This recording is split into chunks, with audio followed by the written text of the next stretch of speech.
So I was looking at your Twitter just before, and I saw that I'd never heard of long eggs. Oh yeah, I hadn't either until I worked on Surgeon Simulator. So how is it linked to Surgeon Simulator? Long eggs are, well, I don't know. How do you make them? How do you make a long egg?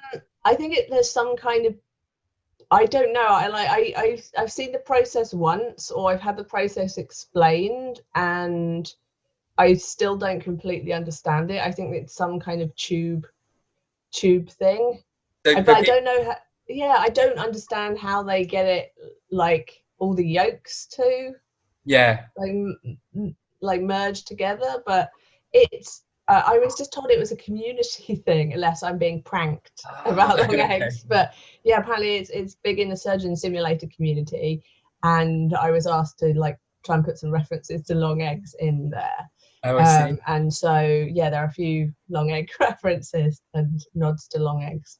But I don't know how it came about. But like Boss's games are quite bonkers. So yeah, I don't know whether it came from I Am Bread or I don't think it came from the first Surgeon Simulator, but it sounds like maybe it's an I Am Bread thing.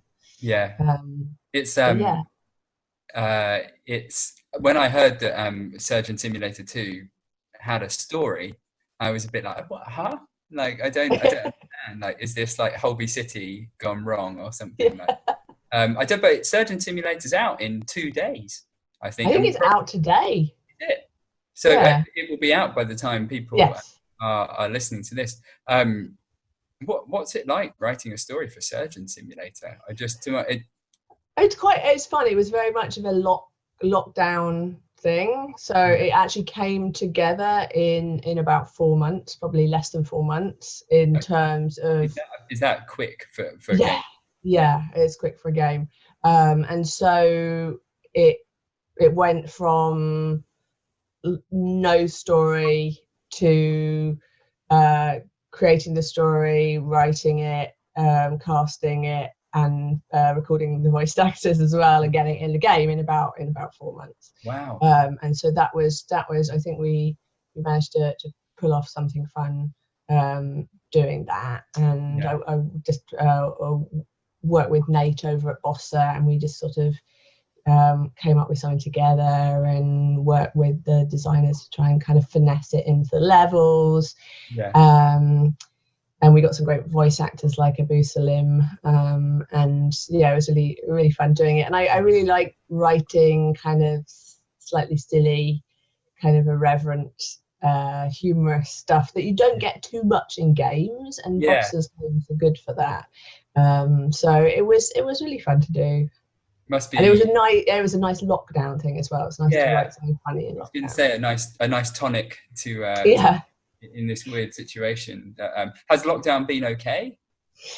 I think all creatives have found lockdown. I think everyone, whether they're creative or not, has found lockdown stressful in different ways. I think creatives, certainly the ones that I've talked to, have found it pretty difficult because you have to be such a sponge for what's happening in the world, and stories and people and news and stuff. You have to sort of, it's all content, and so if the world is very dark, it can quite sort of get inside you and sort of inhibit your creative process, really. And so I think it's a horrible irony, really, because it's a perfect situation to be creative in. You don't have to leave the house, you don't even have to get dressed, there's only kind of Zoom meetings, and yet it, like, no one's like felt like they really wanted to work. So I've had a few projects on that have kept me sort of ticking over, but there's the plant obsession, which I mentioned, and kind of bringing the outdoors indoors. So that's kind of my main thing. I've just got obsessed with plants during lockdown. How many plants do you have? Is it ridiculous? Do you have to find? It's not ridiculous. I built a shelf, or I had it built, a big shelf in my kitchen. Like one wall is just plants. So there's probably about, I don't know, 25 plants there at the moment, and most of them came during lockdown. That must be a big shelf. Yeah, it is. It's like a series of shelves. So I dedicated that wall to plants in advance, and now I'm kind of filling it up. And yeah, so plants have been the main thing in lockdown. But I did a lot of the prop descriptions in Surgeon Simulator during lockdown, so some of them are just slightly bonkers, and like it's my lockdown, it's where I'm going mad in lockdown prop descriptions, which kind of works with I suppose it's very in keeping with the tone of the game itself. So I mean, typically we know your name from video games. You've done a lot of video games, the Tomb Raider reboot, and Rise of the Tomb Raider, the Overlord series, Mirror's Edge, even, like loads and loads of video games. And most recently, Lost Winds Beyond the Page.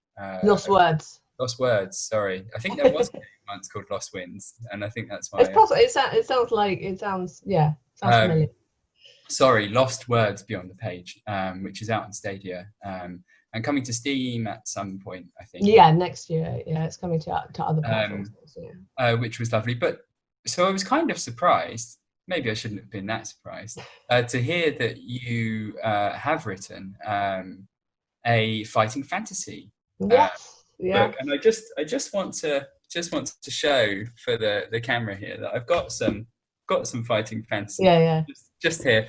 So they are, as people saw just there, they are these books that sometimes people refer to as choose your own adventure, but they were slightly different. But fighting fantasy, where you go through and you pick your way through a book, rolling dice or A1 die, and fighting creatures and choosing whether you want to go like north or east, like this. How on earth did you come to be writing a fighting fantasy? Well, Ian Livingstone asked me. Oh, right. I've known Ian for a long time, and we did some sort of PR bits and pieces together when the Tomb Raider reboot was released in 2013. So we'd known each other for a while, and he just asked me, and I thought, well, that sounds slightly scary, so maybe I should do it. And then it all kind of happened, and it was a really fun experience. I should have taken greater heed when Ian said it's really hard. Like, if Ian is saying it's really hard to write one, then it's probably really hard to write one. And it took me a while to wrangle the structure of it a bit, and I tried different methods to kind of keep hold of all the bits and pieces and all the different sections, because you leap all over the book when you're playing it, and you've got to make sure that no section that you're turning to is too near the section you've just come from, and you've got to have at least 400 sections, sometimes more, and sort of juggling that and word count was quite a challenge to keep hold of. I tried sort of various like flow charts, which were helpful but took so long, and I was trying color blocked Excel charts. Ian apparently does it all by hand, and I started doing that, but my handwriting is so terrible it wasn't obvious to anyone. And I had a great editor, Jonathan Green, who also writes a lot of fighting fantasy and other similar books, and he was kind of like my fighting fantasy editor.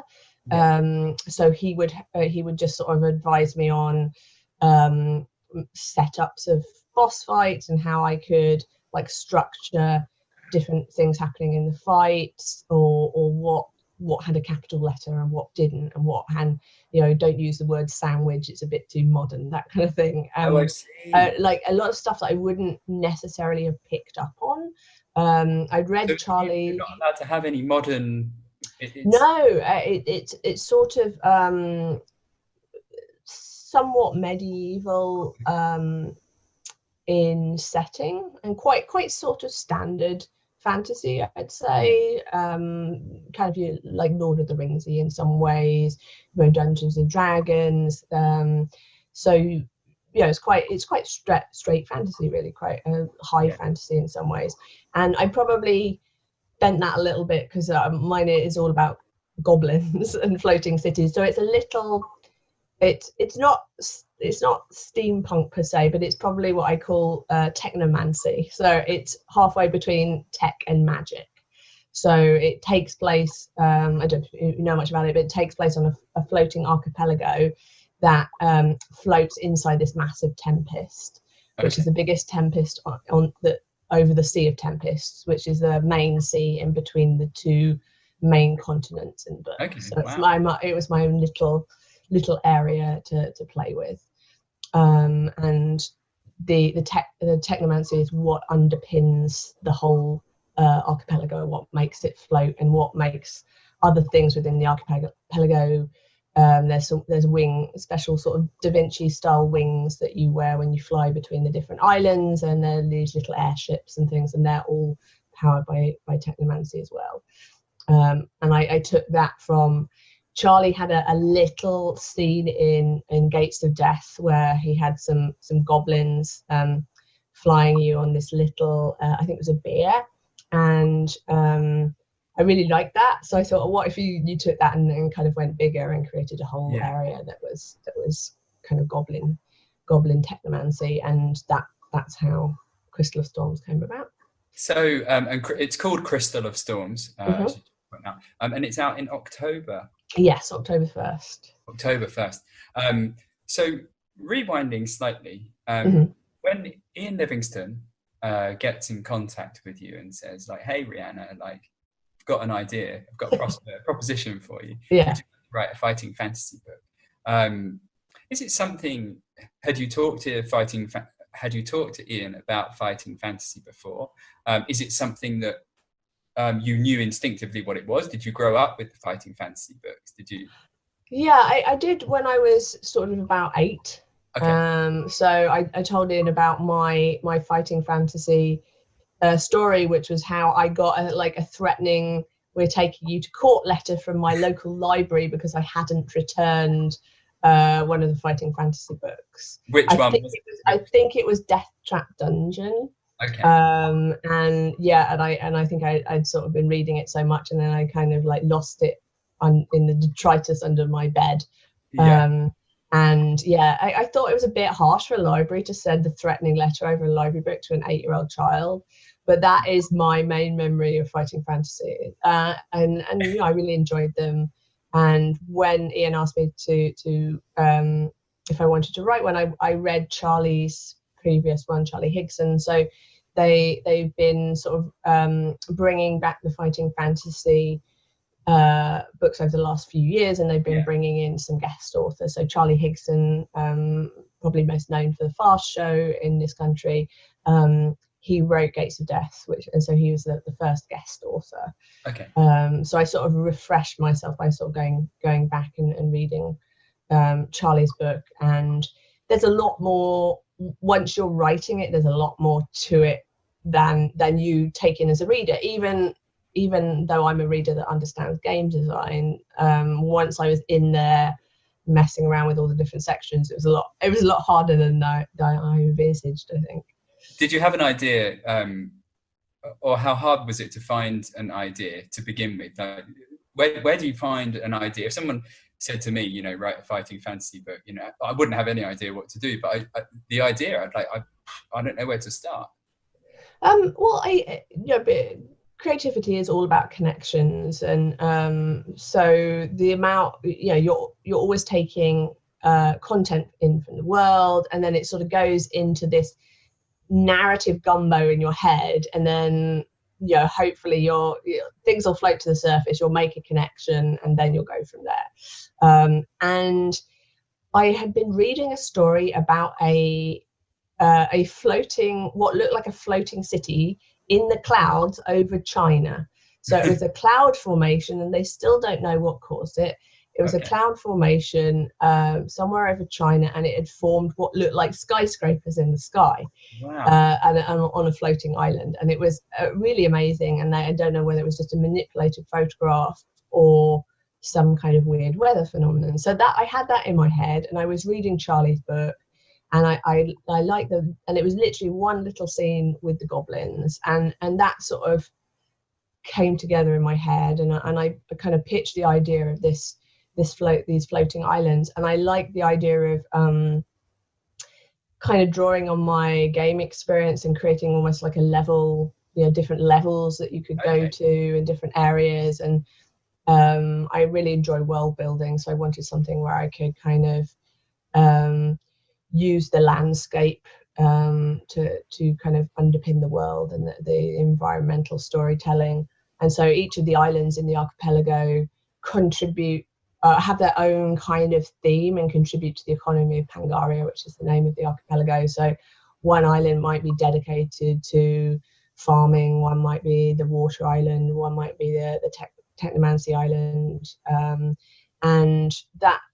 So it sort of all kind of came together from a few bits and pieces in my head, and then I knew I wanted to use goblins as part of that, and it sort of I pitched the idea to Ian and Steve Jackson and Scholastic and John, and they liked it and allowed me to run with it. And then a lot of the kind of moment to moment stuff happened on the fly, so I didn't plan out too much. I knew what the islands were going to be, and I knew kind of the setup, and I knew that you were going to be so you're a member of the Skywatch, and the Skywatch are pretty much like the police force of the islands, but because nothing really happens too much on the islands like that, it's quite a peaceful place.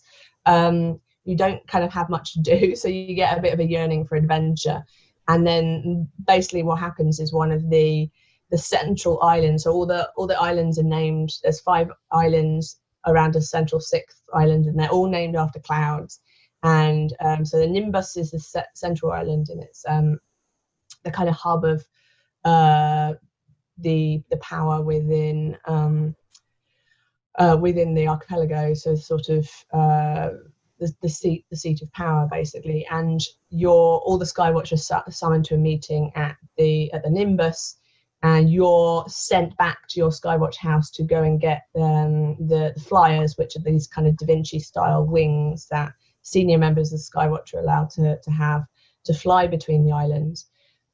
You're sent back for your commander's wings, and you just sort of step back onto the Nimbus, and there's a sort of explosion, and the Nimbus crashes out of the sky, and you're sort of falling, and you manage to put the wings on, and then you get to fly to your home island, and readers get a choice of which their home island is.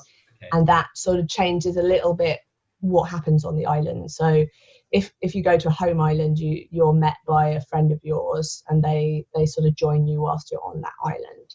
Yeah. And if it's not your home island, different things might happen to you there. Yeah. And so that's really the premise. It's kind of like a little bit of a fantasy police procedural in some ways. Yeah, it sounds quite video gamey, which I suppose is understandable. But how different was it to the experience of writing and creating for a video game?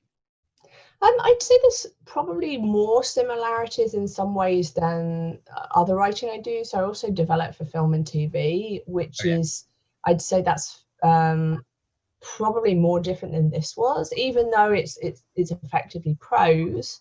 You're not sort of dealing with large sections of prose. You're continually writing different sections which all connect up. You've got to think about things like boss fights and the architecture of a boss fight, like what happens at different stages and things like that. You've got to kind of think of the levels. You've got to think of the items that players can pick up, may pick up, the level of gold they might have. So it had a lot of familiarity. I guess in game design, you don't do too much of that as a writer. You don't have to think too much about what items the player may or may not have, because someone else does it for someone else is doing it. Yeah, so it'll probably be covered by the designers, and so I had a decent understanding of that from my work as a writer and as being a game journalist beforehand. Yes. And that really helped. So I'd say it wasn't as, there's a lot of commonality in the structure between the two.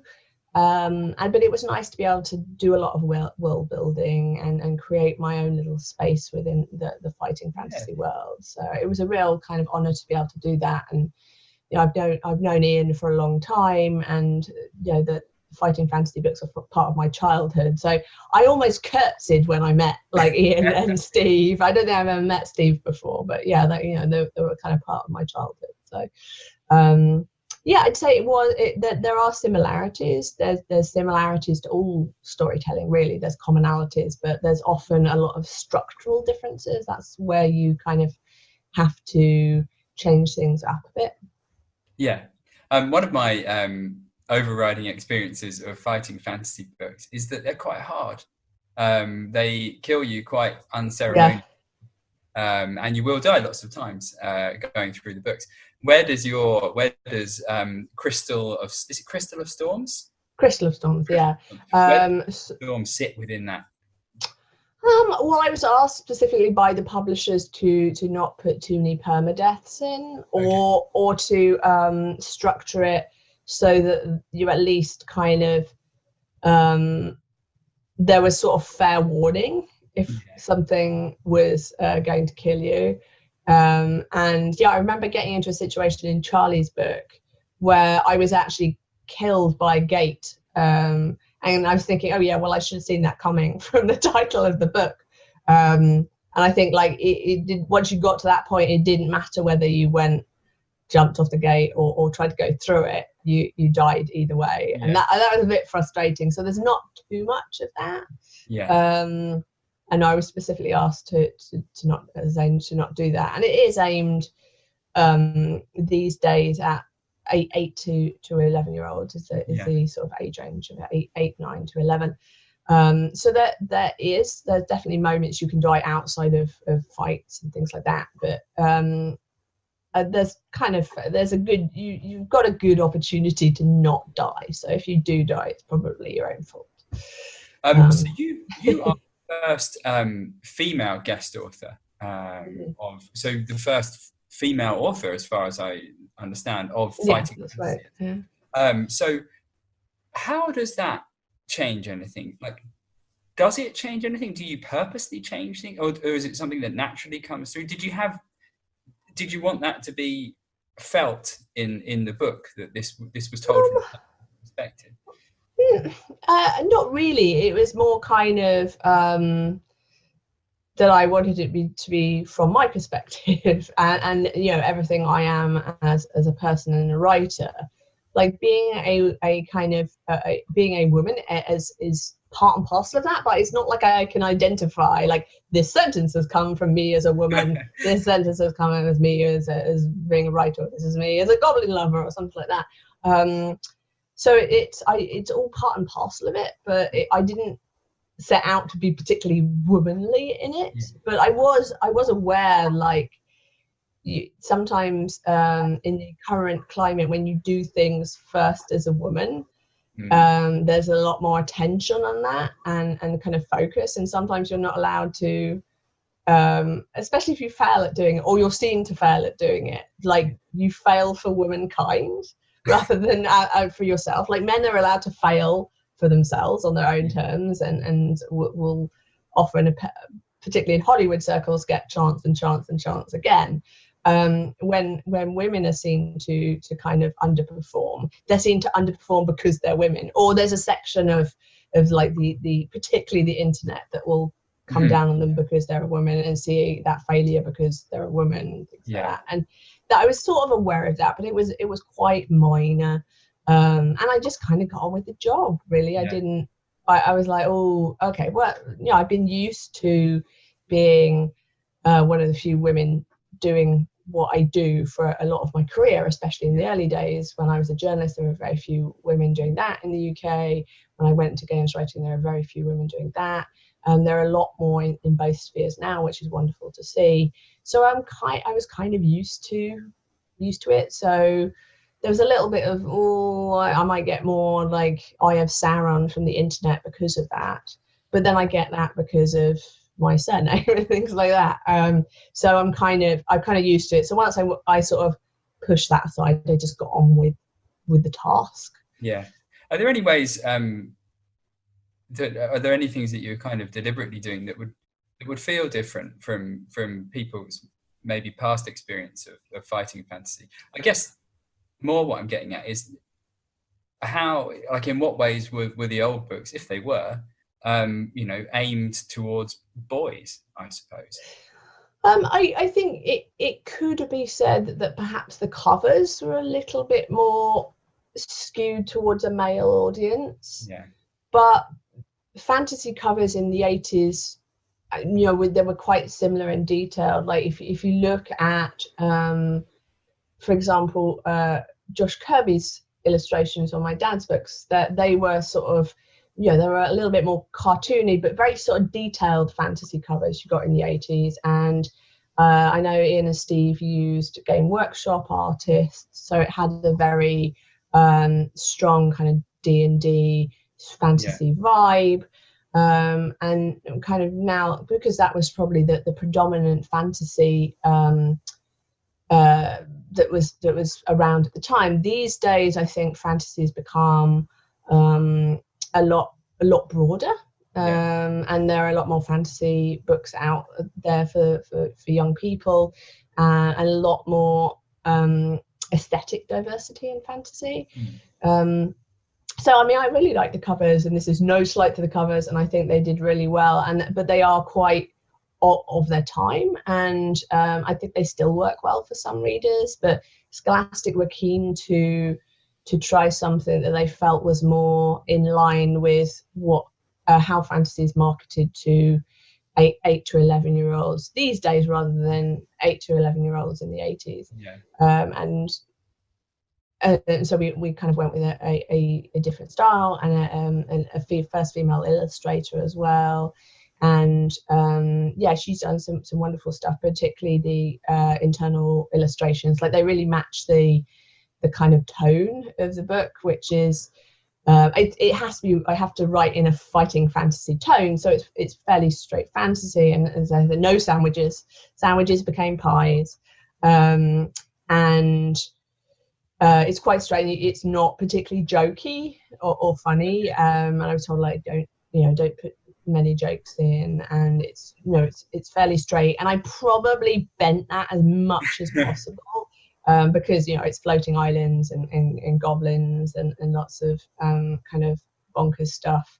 And so it was sort of, and I created a whole load of new monsters for the world, and I also delved back into some of the classic fighting fantasy monsters. So I John tipped me off about this book called Out of the Pit, which is like a compendium of classic fighting fantasy monsters. So I sort of went through there and just like picked my favorite, and some of them are quite are quite kind of unusual and haven't been seen for a while. So the things, I think they're called wheelies, and they're like these round coin style monsters that have a face. I think they have a face on one side, and they have little feet on each corner, and they have knives, and they sort of roll around. And I put them in because they sort of very much suited the world. And and that was very fun. So there's a lot of combining classic monsters with some of my own creation as well. So that was a lot of fun to do. Yeah. Has it whet your appetite to move into tabletop gaming at all? I've never really experienced it. I don't think I hung out with the right kind of geeks when I was a kid. And because I was an only child, I was very into what my dad did, and my dad was never particularly into it. Like, I think he'd maybe done it a bit at fantasy conventions and things like that, but he was much more into computers and gaming and electronics, and so that was what I became into. He never sort of, I never remember playing role-playing games, tabletop role-playing games with my dad. But I remember playing computer games with him, and so that's what he was particularly into. So that's what I became into. So yeah, I've always sort of regretted that I've not had my life open to that kind of thing. And I know it's become more popular these days, and I'm probably a little kind of more open to like trying it out. But it was really fun to do, and with that structure, and I think it was more appealing to me than maybe a sort of straight prose fantasy book might have been, because it brought in on my gaming experience, and it felt like this is a good amalgamation of the experience that I've got in games and my experience as a writer, it feels like it's a good kind of conjunction of everything sort of merging together. Yeah. Do you think you'll take anything from your experience writing Crystal of Storms into writing video games? Do you think there'll be any? I don't know really. You can't really tell what's gonna. Everything goes back into the narrative gumbo. So and you just sometimes you can't tell what's going to come out. So I don't know. If there's anyone making a floating island game, then they should give me a call because I've thought a lot about floating islands. But I had fun with the fantasy of it, and that it was just as a piece of structure, it was really fun to do. So it was a kind of a challenge. And I think if I kind of was doing it over and over again, if I was doing it over again, I would probably do things a bit differently, knowing what I know now, because there was a lot of me messing around trying to hold on to the structure of it, and like, am I going to do this by freehand? Am I going to do a flowchart? Am I going to do an Excel sheet? And I probably wasted a bit of time trying to hold on to things. And I found a method that worked for me in the end. But it was definitely learning on the fly. How long did it take you to put together? A few months, maybe about because there was sort of different. There's sort of the pitching phase, and then I sort of wrote a bigger treatment of the book and sort of the main plot points and things like that, and the different islands and some of the things you might do on the islands. And so I think it was maybe somewhere between 5 or 6 months. Yeah. Including all of that, and then there was sort of the original meeting beforehand. But I went over my word count by quite a lot, but I don't think they cut anything back, so it's all there. And that was because I'm trained as a journalist. I get very anxious about the word count, and I kept emailing the publisher going, I'm a bit over. And it was like, I'm going a lot over. Is this okay? And they're going, yeah, it's fine. Because you get paid, you don't get paid by the word, so they don't really mind as long as they can put pages in. But yeah, sort of controlling everything and the writing two little sections was quite a challenge. So yeah, it was. I love finding new challenges. I love finding places that not too many people have gone before. And yeah, this was just kind of it scared me a little bit, and so I thought, yes, I must do it if it's scaring me. It sounds great. I'm keen to read it, and I have a son who's 10. So great, okay. Bang in the right. So would you do it again? Definitely. I don't know if I'm going to be asked to do it again. I guess that might be me down to sales. Have Ian and Steve read the book? I believe so, yes. And Ian sent me a very nice email about it, and I think that they're sort of keen to see how it would do, particularly with the new art style, which predominantly came from Scholastic. And I think all of us thought, well, let's give it a go. And we can see how fantasy is marketed to young people these days, and it's very in line with that. And Eva's done some great illustrations, and it's very tonally in keeping with the book. And Scholastic were very supportive, and I was very I was a bit anxious about it because I was very aware that people would see my surname and think I was just like writing like my father, or it was like another Pratchett book. And I'm thinking, well, it's not like that. It's fantasy in the broad spectrum, but it's not. I hadn't thought of that. That must be that's a bigger deal than I imagined. I guess. Yeah, I mean, I got I was getting quite anxious in my friends and going, oh, people are only pre-ordering it because they think it's going to be another Pratchett book, and it's like it's not because I've always said I won't write Discworld books, although I'm kind of involved with adaptations and things like that, and that's drawing on the skills that I've learned as a screenwriter working in film and TV, which I went into after writing with games, and I still do that now. So I've adapted 4 books professionally from book to screen, and only one of those has been one of my father's, and the rest were work that I got on my own. And so I kind of learned how to adapt through that. And yeah, so I was a bit kind of like, oh, people are thinking it's just gonna be like my dad, and it's not, because it's in the fighting fantasy world, and also it's not a Discworld book, and but that's just kind of, I think part of it's like anxious writer stuff. Like so my friends were kind of talking me down, and like I was sort of worried about, you know, just worried in the writer way, like, oh, am I going to get drummed off the internet or hunted down by fighting fantasy fans? No, of course not.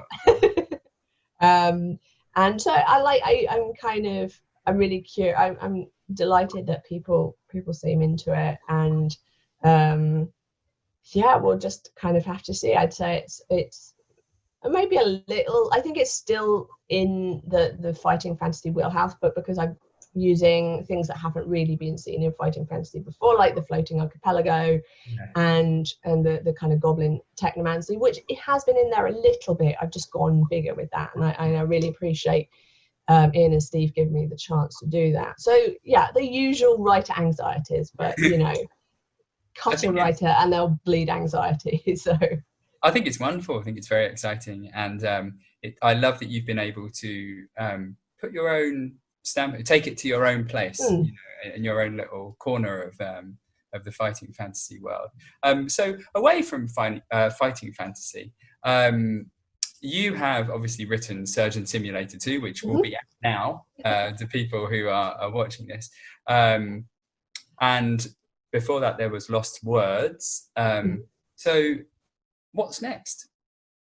I don't know what I'm asked to do next, really. So so that, like, I've been working on one other game which hasn't been announced yet, but that's in very, very, very early stages.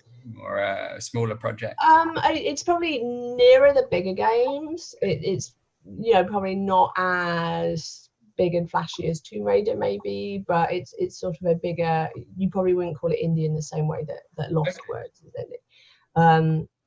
But other than that, I tend to do more of my work in film and TV now, so working on adaptations. So I'm working with Motive and in Motive Pictures and Endeavour Content, along with Narrativia, my company that controls the multimedia rights of my father's work, and we're working with them to create new adapted works of my father's books. So I've got projects with them, and one in particular that I can't talk about, that is that I'm writing. So I'm doing a lot of that. So Lockdown was mainly my Motive project, and Surgeon Simulator, and a book that I just sort of finished adapting. So I do lots of different things, and I think I like that, the difference in mediums. Like I've kind of always envied the career of people like Jane Goldman or Neil Gaiman, who have like not only written across different genres, but for different forms as well. And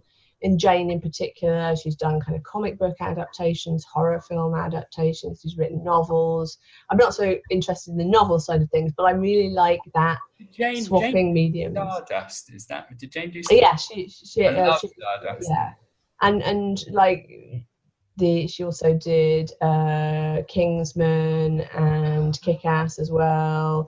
Okay, and she's you know, she's great. She's a real inspiration to me, and I really like that. That something about changing mediums really appeals to me. Like I have the kind of brain that I'm not so good at just focusing on one thing solely, and unless I'm kind of in the moment and on a deadline. But I'll often write something, and then maybe I'll watch a few minutes of something on my iPad, and maybe I'll go and play some Don't Starve or Age of Mythology or whatever ancient game I'm playing in the background, and then maybe I'll go and listen to something on Audible. Like I'm always doing multiple things at the same time.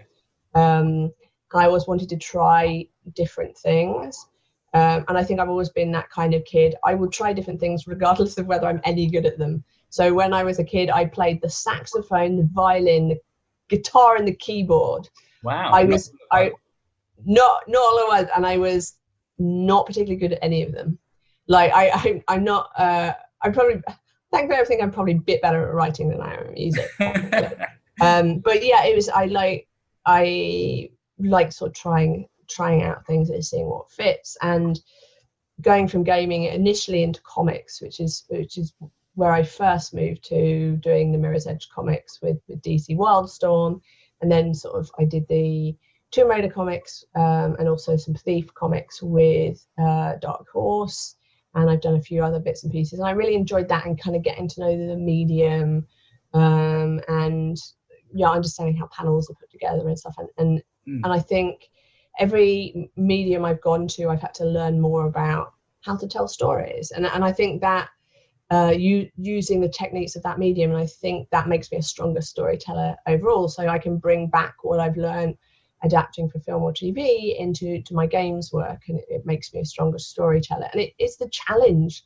I think the challenge is what keeps me invigorated, new stuff, new mediums, new genres and things like that. So I'm always looking for those kind of new challenges. I think that's fantastic. I think it's great you've been able to find your voice in different ways, and I think it's really nice when you have a creator who, a creator is a creator no matter what the medium is, just if they can find a way to kind of share their stuff, and so I think that's brilliant.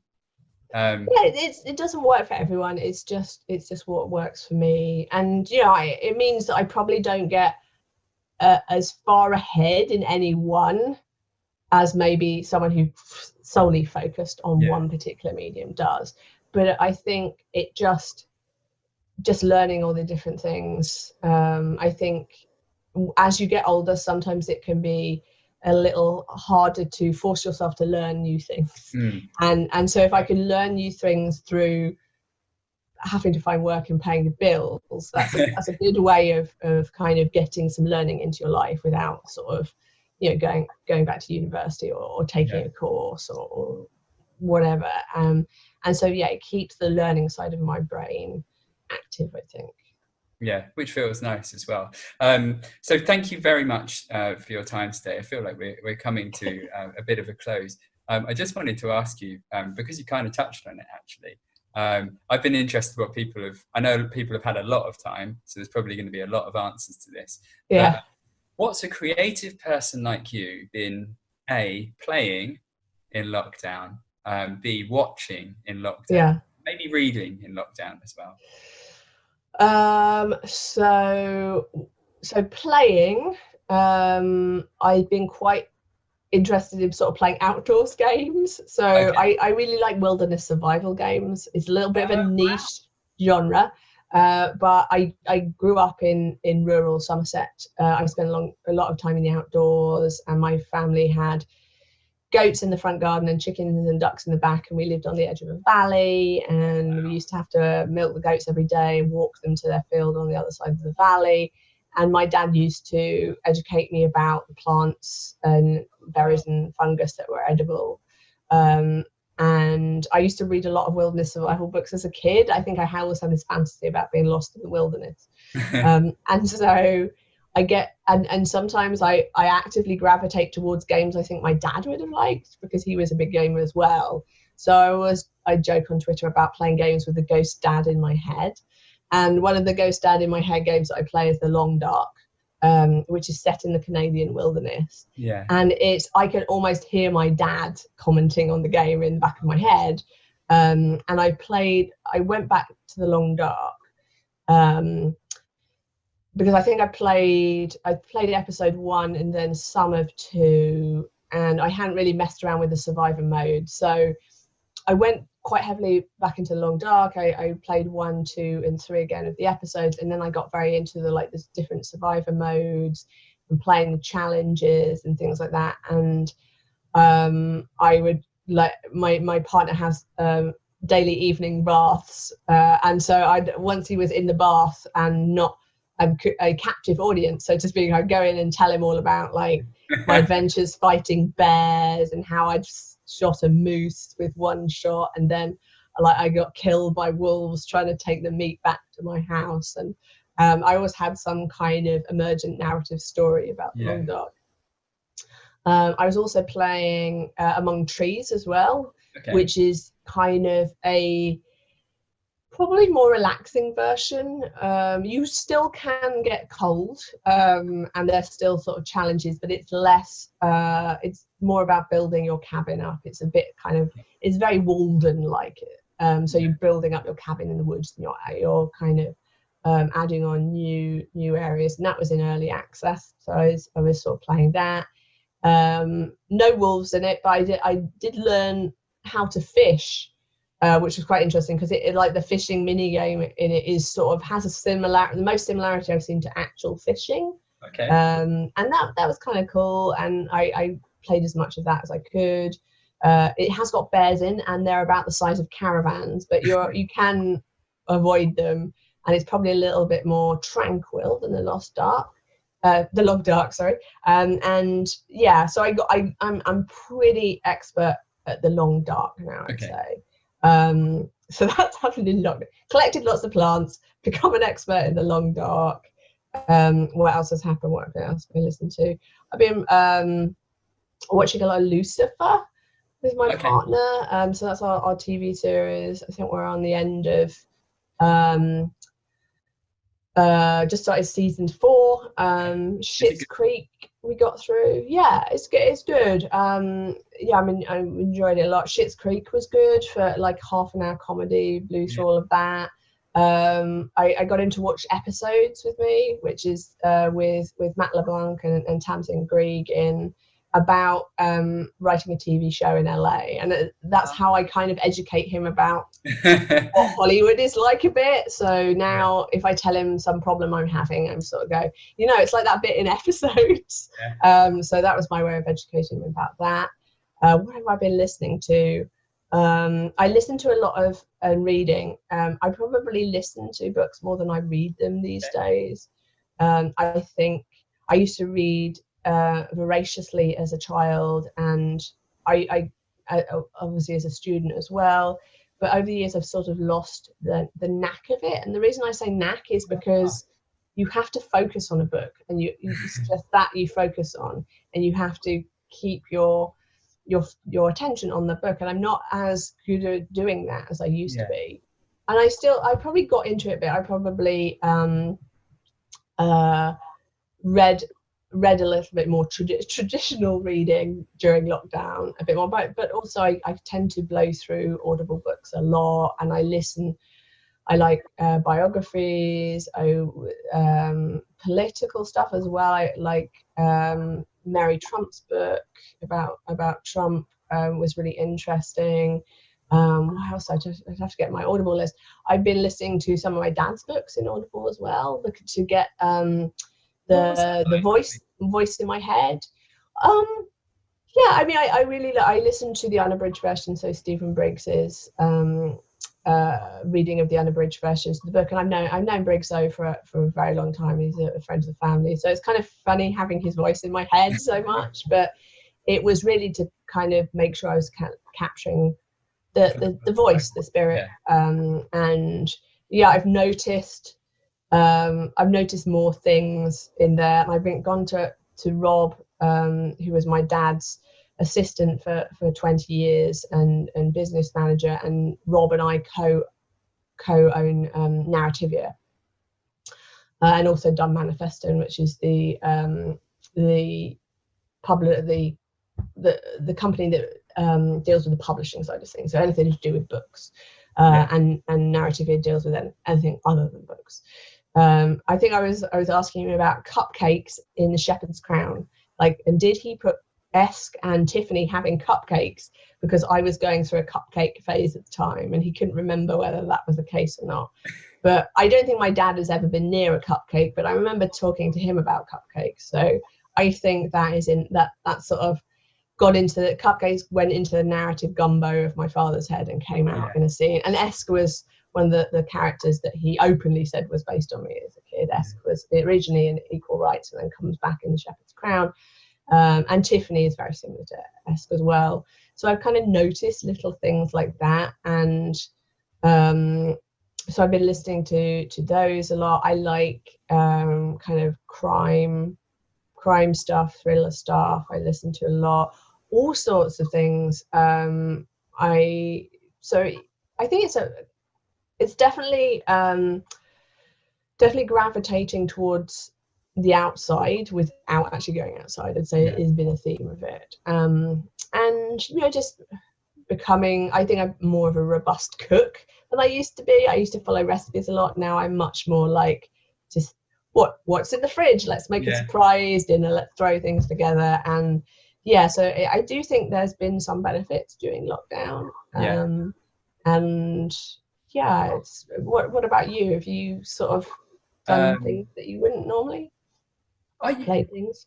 Yeah, I've been playing. So there's a game called Grounded that you might find interesting. It's by Obsidian, and it's like Honey, I Shrunk the Kids. Oh yeah, is it multi? It looks like it's multiplayer though. It's multiplayer, but you can play it on your own in a single player. Okay. You can, and I was playing a bit of that, and it's really cute and sort of chunky the way they've kind of realised it, and it's just so the experience of being small in a back garden, particularly when the insects come along, and the spiders are amazing. I quite like spiders, and they do that sort of creepy the way they move. Just they're really good, and they're an absolute menace. That was a really standout thing.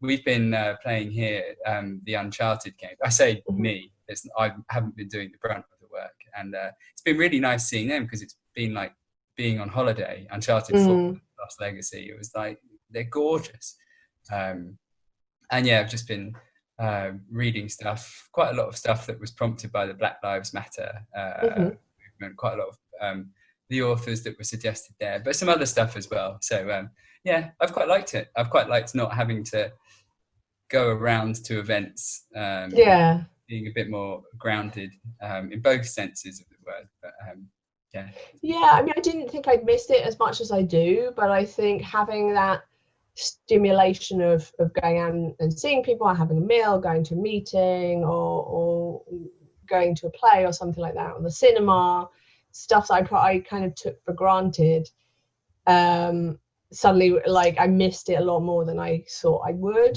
You know, I thought I would have like, hey, imagine you can have like days and days of time where you don't have to have any meetings, you don't have to leave the house. I would have gone, oh my god, that's perfect. Except that in reality it wasn't, because like the world was dark and horrible, and it's still dark and horrible to a certain degree, but I think I've just got used to it. I've just become hardened. Yeah. There's one book I just thought of that I have to recommend, and then I'll stop talking. It's a book by Rutger Bregman, and it's called Humankind, and I think it came out in April. And it's about reappraising how we're kind of fed this story that humankind is inherently evil. And it's a book sort of at the opposite of that, and going, in fact, looking at all this evidence, we're not. We're the opposite. It's just that we kind of conditioned through some books like Lord of the Flies and famous things like that to believe that we will inherently try to get one up on each other. And it's really convincing, compelling stuff, and it's really well written as well. It's quite engaging and fun to read, which some historical books aren't sometimes, or written from a history kind of. I'll check that. But that's really good. I recommend that. But on that note, thank you again. I imagine people might be watching this and going, "Oh, I've clocked out ages ago." But thank you very much for your time. I really appreciate it. You're very welcome. For anyone who is still with us, that's Fighting Fantasy: Crystal of Storms, and out 1st of October. Look for it, read it yourself, buy it for your children. Any excuse, buy it. But thank you once again. Thank you.